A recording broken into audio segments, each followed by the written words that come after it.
The following is a presentation on the UFSN network.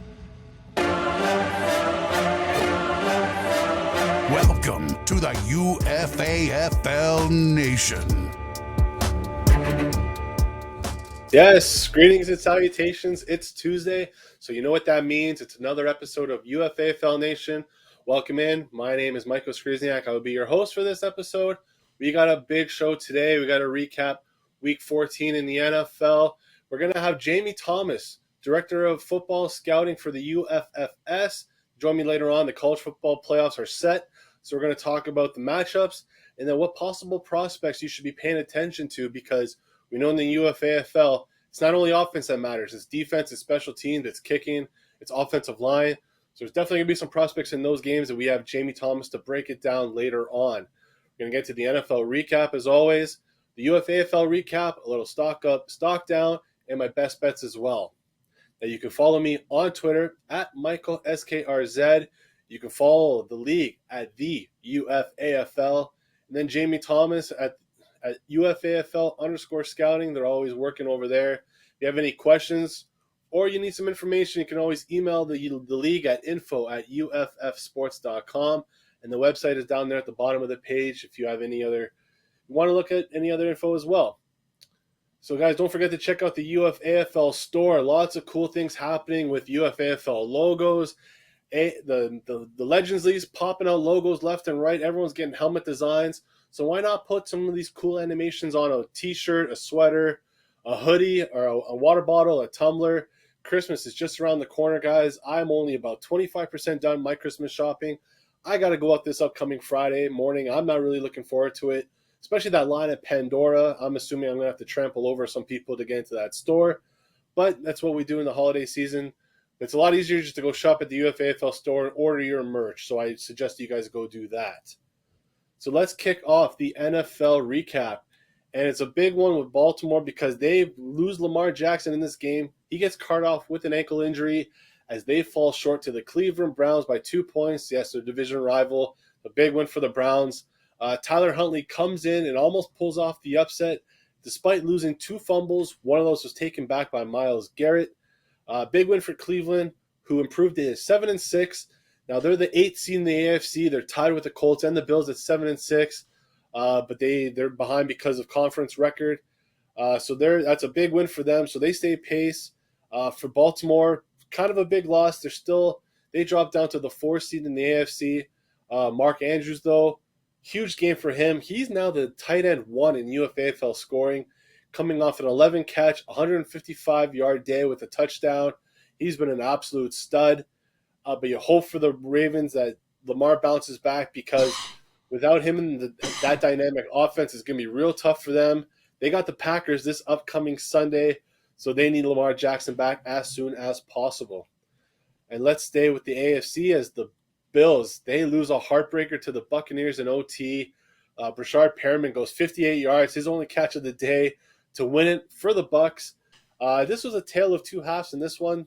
Tampa Bay had a 24-3 halftime lead behind a huge day from Leonard Fournette, who's now RB4 in the UFAFL scoring. He has 75 total points in his last 3 weeks. The Bills scored 17 points in the fourth quarter, but everyone's talking about that one running play with Josh Allen. Remember, he was running down the sideline. He lands kind of awkwardly. A defender lands on his leg. After the game, we see him in a walking boot. During the post-game conference, he said that he should be okay. It shouldn't be a big deal, but we never know with these type of injuries how these players feel the next day. So you hope for Josh Allen, not only for the Bills, but for your playoffs. In your home leagues, playoffs are starting this week. Josh Allen is either the first or second QB in UFAFL scoring. Tom Brady's actually 1. Josh Allen is 2. Josh Allen was actually the UFAFL Offensive Player of the Week this week. So you're really hoping that Josh Allen can bounce back, not only for the Bills, because they need the wins, guys. Everyone thought that they were going to stroll through the AFC East, but that's not the case. They're still catching the Patriots. And with the Colts and the Browns both on their heels, they need wins. They get the Panthers this week, so you're hoping Josh Allen is healthy for that. And let's go to talk about the Monday Nighter, which was actually a much better game than anticipated. Matt Stafford and Aaron Donald lead the Rams past the Cardinals. Stafford throws 3 touchdowns, 1 Odell Beckham, 1 the Cooper Cup, the WR1 in UFAFL scoring, a huge bomb to Van Jefferson. For Kyler Murray and the Cardinals, Murray throws 2 interceptions. One was a really bad one. He couldn't get it over the defender. He made a really nice jumping play. He tipped it to himself.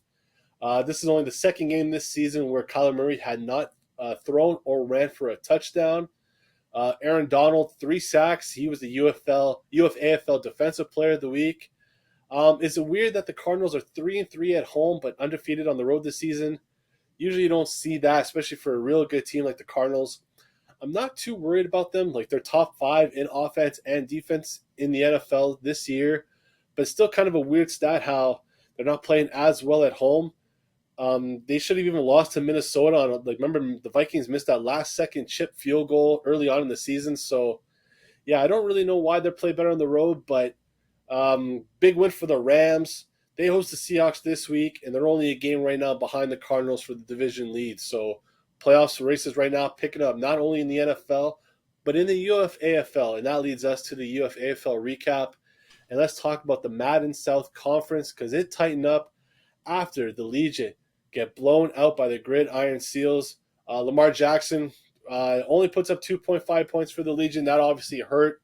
But no one was going to beat them this week. Only the Heat Wave would have outscored the Gridiron Seals. But a big win for the Ken West Gladiators.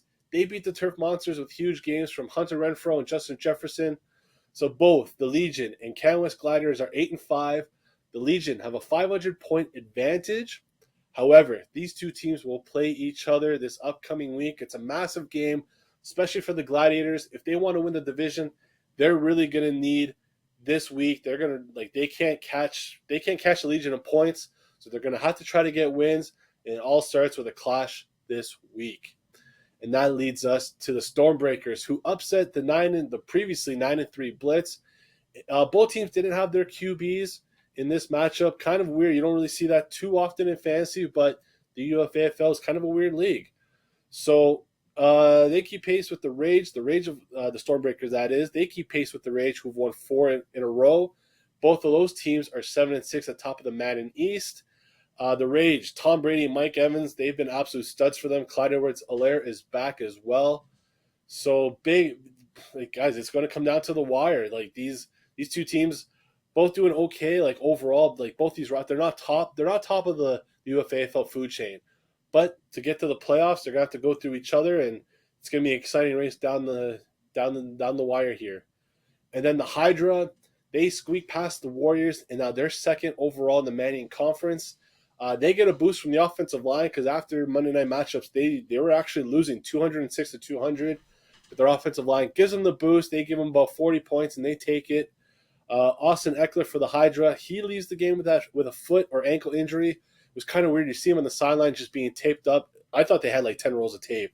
They look like a club on his foot. I don't know what's going on. It might have been more of a precautionary thing, but you hope for the Hydra they get Austin Eckler because he's been an absolute stud. So now the Hydra play the Blitz this week. It's a big division matchup as well. The Blitz are just a game behind the Hydra, so obviously a big matchup for both of these teams. So let's move up to stock up and stock down. For my stock up, he's usually perceived as a backup running back, but A.J. Dillon of the Beast, the Green Bay Packers backup running back, I am putting him in my stock up. He's RB25 in UFAFL scoring. If you look at the splits between Dillon and Aaron Jones over the last 5 games, Jones has 49 carries where Dillon has 75 carries. Dillon's got double-digit carries in 4 straight games and 7 times overall this year. And with the weather turning, it's going to get colder. It just looks like the Packers' recipe for success is pound the ball.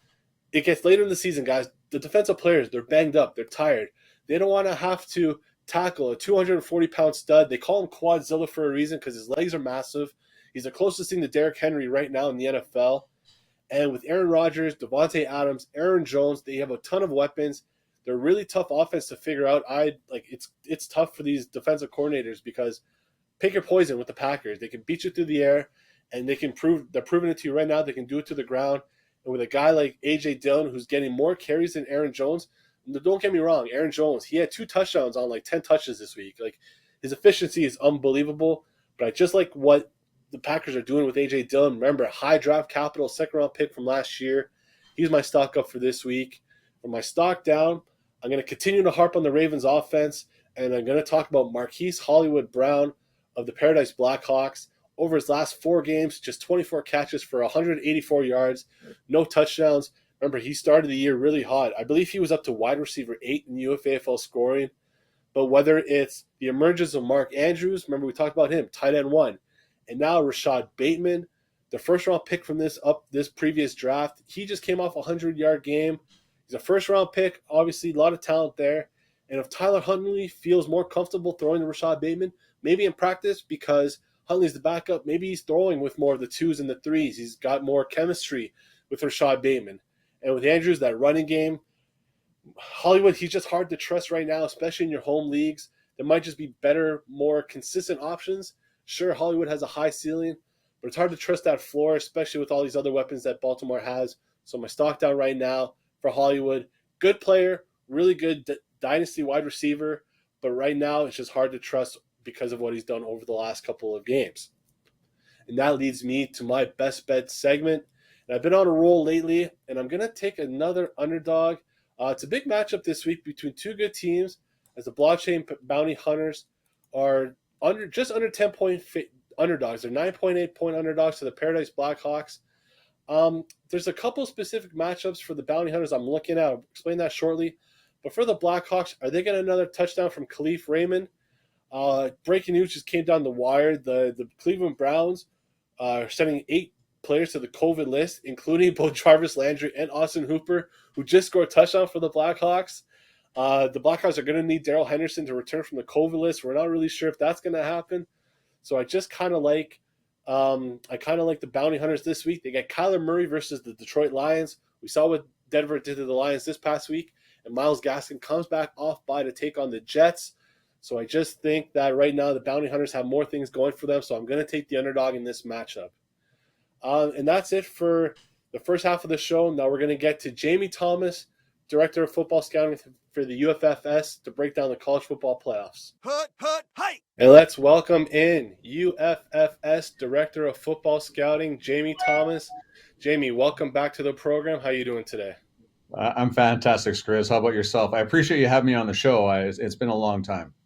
Yeah, it's been a long time. I think it was August the last time we had you on. So, yeah, I'm glad to get you back on. And, man, college football, it's picking up right now. We have our matchup set for New Year's Eve. And I wanted to bring you on because in the UFAFL, you have to do your homework all year round. You can't just focus on the NFL. You have to focus on college. Everyone's going to be looking for their next Micah Parsons. Everyone's going to be looking for the next Najee Harris. So I wanted to bring you on to talk about the college football playoffs because those are going to be the big games that we're all pretty much tuning in for. Mm-hmm. So on December 31st, you're going to have the Cincinnati Bearcats taking on the Alabama Crimson Tide. Cincinnati, obviously a wonderful story if you've been following college football. And then also that day, Michigan is going to take on the Georgia Bulldogs. I kind of thought it was going to be Alabama and Georgia in the 2-3, but Michigan gets a 2 seed against Georgia. So I just want to know, what are your thoughts or initial thoughts on these matchups for the casual viewer, and then also as a college football fan yourself? What are you really looking forward to with these matchups?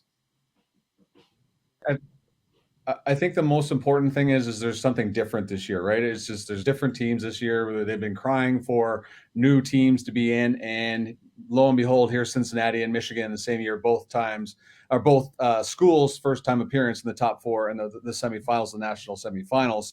So you go Alabama and Cincinnati, you watch that one. I thought Georgia was going to beat Alabama in the SEC championship game and therefore stay undefeated and probably the number one seed. But Alabama does what they always do. They come up in huge games. So if we go with the first Alabama versus Cincinnati, that's the David versus Goliath story. You got a school with 14 guys that have draft grades in Alabama. Cincinnati has some pretty good single players here and there that will be drafted and have their fair share of decent players, but we're not kidding ourselves. This is clearly Alabama's the heavy favorite in this one. Lots of things can happen. Cincinnati has to do a lot of things in order to win this one. And the other side, Georgia and Michigan. Michigan lost to Michigan State earlier in the college football regular season, and I thought they were done for. But finally, after a long, I think it was 8 years, they had never beaten Ohio State. They get a huge win on their home field. and then jump up in the rankings, and of course get the number 2 seed. So Michigan clearly taking on Georgia, who is loaded on the defensive side of the football. Like there's 11 guys, or I believe 10 guys that have the chance to be drafted next April. So that says everything you need to know about their defense. Michigan, good to see them. They have a guy that's probably has a good shot at starting or being drafted first overall. So first off, they've got different matchups finally, but 2 Alabama's in there as usual. So but I'm excited about the different looking semifinals coming up on New Year's Eve. So for this league, we're not gonna delve into like all the draft prospects right now. We'll probably do that in a later day, closer to the draft season. But for the semifinal matchups, you look at the top 5 rankings we had there. It's Aiden Hutchinson, the edge rusher for Michigan. So he's going to be a top 5 pick.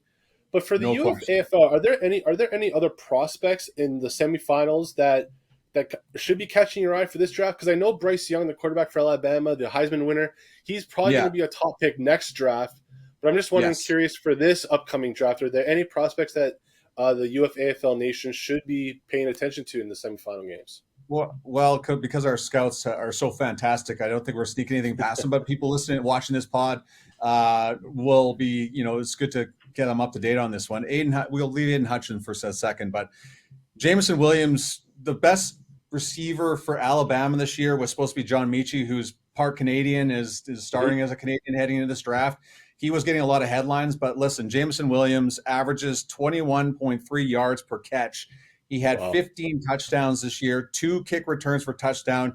It blows the top off of defenses. So he surprised a lot of people. He's got a first-round grade so far from a lot of scouts that I've been watching and listening to. And having watched him, he is unbelievable. And, when you think Alabama, you traditionally don't think that they're a passing team first. Now you have a whole bunch of players like Tua, getting drafted in the first round. Of course, Mac Jones has been everything that New England has needed this year. And then you look around at Cincinnati. Now, Desmond Ridder, this is such a strange year for college football and for the draft coming up. There's no locked in number 1 or a first round pick in the quarterback department, right? So, but Desmond Ridder is in that top 5 quarterback conversation.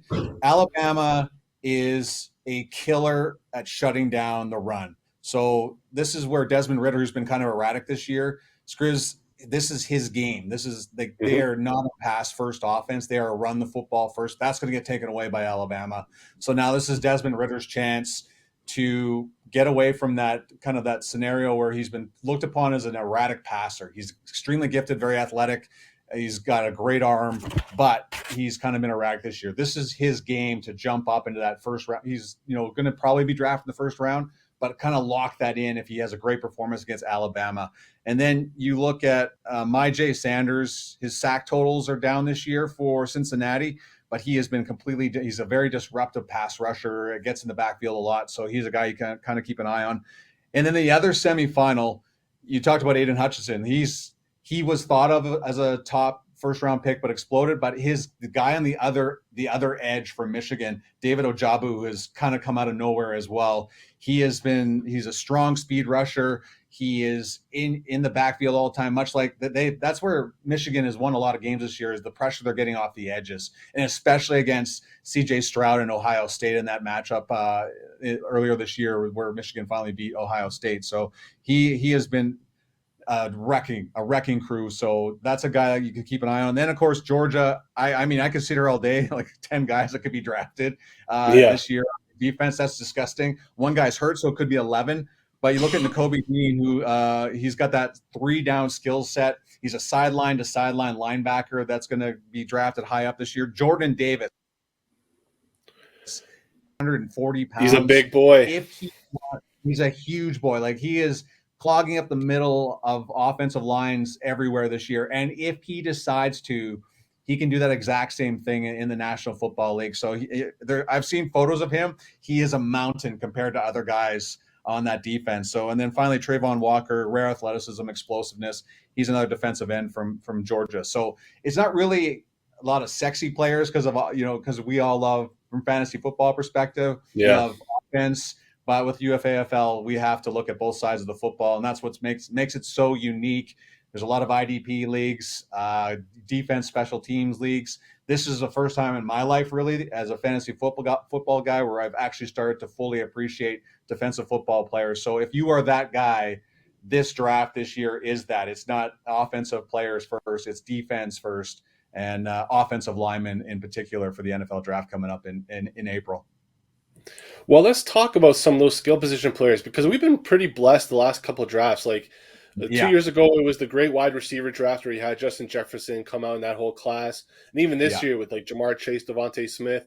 And then the running backs, we've got some pretty good guys as well, like Najee Harris this year, Javonte Williams. Are there any skill players that like pop out to you right now that are going to be like day one impact players for future fantasy rosters? Like if I get first pick in my keeper league draft, like am I looking at like was it Kenneth Walker III from Michigan State? Like is he the guy? Because there's not a whole lot, especially in the first round in this upcoming draft, I don't think.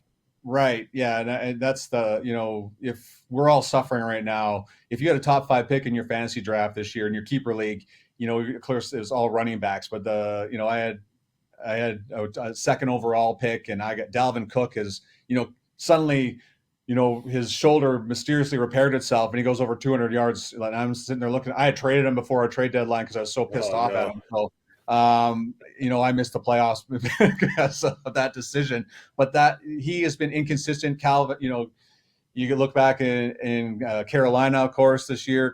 Christian McCaffrey's totally screwed over owners, fantasy football guys over the past couple of seasons. So you're always looking at the running back position when you're coming up in your fantasy draft. And Kenneth Walker III, he really made a name for himself against Michigan in the Michigan State battle. I think he had 5 touchdowns that day. He was unstoppable. And so he's a guy to think about. As always, an Alabama running back, Brian Robinson Jr. is a guy to think of. Isaiah Spiller from Texas A&M is a guy to keep in mind. Breece Hall, 56 touchdowns the last 3 seasons in college football. Jeez. So that's a guy, he's been pretty unstoppable. And then Kyden Williams from Notre Dame. Those are 5 guys I think about in the running back position. And then Garrett Wilson, Chris Olave, the 2 receivers in Ohio State come to mind as well. So there are, and Trayvon Burks from Arkansas is a huge guy that's very hard to jam on the line. He's a big receiver. So those are some guys that you can think of when you're coming up your dynasty draft or your rookie draft or whatever. But there are players there. Just because we're talking about defensive players and offensive linemen, the first round of the NFL draft does not mean there's not gold to be found from a dynasty / rookie department coming up for the 2022 season. Well, that's good to know. So you guys in the UFAFL, you guys better start doing your homework, because all these bowl games will be coming up. I'm going to be chilling at home watching a bunch of these games. I can't wait for the semifinals. I'd like to see Cincinnati make it a game with Alabama. I don't see it happening because I just think they're going to get killed. Like in the trenches, like I just don't think they compare to Alabama. Like you're going to have all these 4- or 5-star recruit guys going against Cincinnati. I don't really think they have a chance. Georgia and Michigan should be good. I think it'll be probably low scoring. We obviously talked about both there. Like defense on Georgia is obviously amazing. Michigan's got some studs there as well, Hutchinson and included. So, Jamie, thank you so much for taking the time today. Super busy you guys are, especially the scouting department. Always looking at these guys. Your notebook must be just insane. All these, so much stuff written down. Thank you, man, once again for taking the time. We'll hopefully do this during draft season. Obviously, like to talk to you again, because we're QBs. They're going to move up and down. Wide receiver, like once the guys hit the combine, once a guy shows he can run a 4.4, he's going to get bumped up as well. So, guys, and thank you once again for tuning in to this episode of UFAFL Nation. Remember, you guys, you can follow Jamie and the scouting department at UFAFL_scouting on Twitter. I'm at Michael SKRZ. The league as well at the UFAFL, and you guys can always email us questions or any thoughts as well. The website's there. Don't forget to check out the UFAFL store. Jamie, I'm hoping you're going to the store, grabbing a couple of gifts with some maybe a UFAFL scouting logo. We got to get. I got you that water bottle. I got you that water bottle, Skrizz. Sorry. There you go. I hope you like the white one. You can't go wrong with that. It's a little bit easier to clean, but yeah, thank you so much for that. I appreciate that. And guys, thank you once again. We got some big games in the NFL this week. Actually, we got some Saturday games, which is pretty cool. The Thursday night will be pretty big. The Chiefs and the Chargers. Jamie, do you think the Chiefs are going to take that division? I know the Chargers are only a game behind, but the Chiefs are looking really good lately.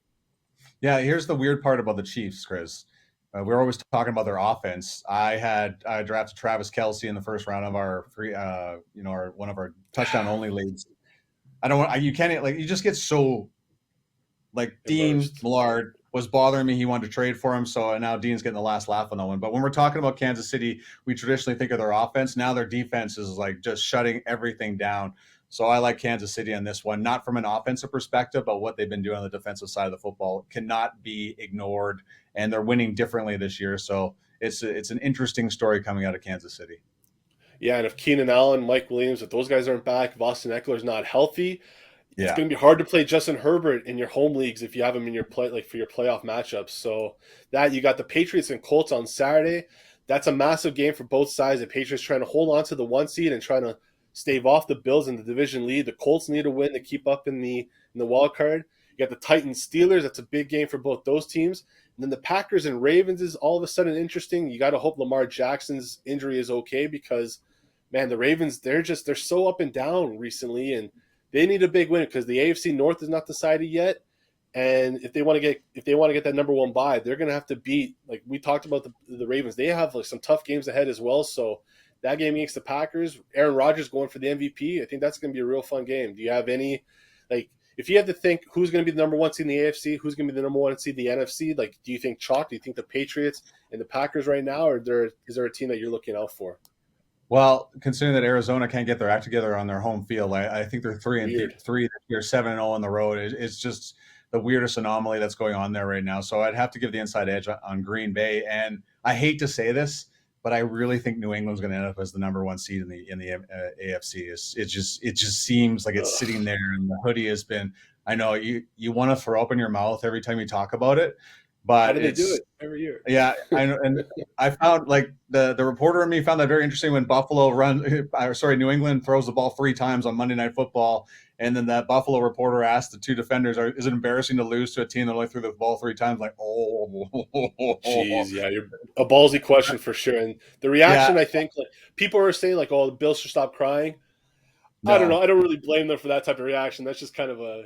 Come on. No, it's completely disrespectful. It's a disrespectful question. I understand where the reporter was headed with that one, but man, like there's no questioning anybody's drive or intensity in the National Football League. I will say that, and it's just, anyways. But New England does that to people. Yeah, New England does that to people. They just do. They take away everything, humiliate you in certain aspects. But I just see it coming. I've just seen this too many times before in my life. I think the Patriots will be the number 1 seed. All right, guys. Well, you heard it there first. We'll hold Jamie Thomas accountable for that for sure. So thank you once again, Jamie, for tuning in. Dean Millard behind the scenes working the 1s and 2s. Andy, Darren behind the scenes working constantly 24/7. Thank you guys once again for tuning in. We won't have a show next week. We won't be up until Thursday, December 30th with a Week 17 preview. With the UFAFL and the playoffs, we're going to have hopefully some graphics, and it's going to be tight. It's going to be down to the wire, some wild cards and division. There's some division matchups that are tight. We've got some guys tied we talked about earlier. So really exciting time in the NFL and the UFAFL, and we hope to see you guys on December 30th.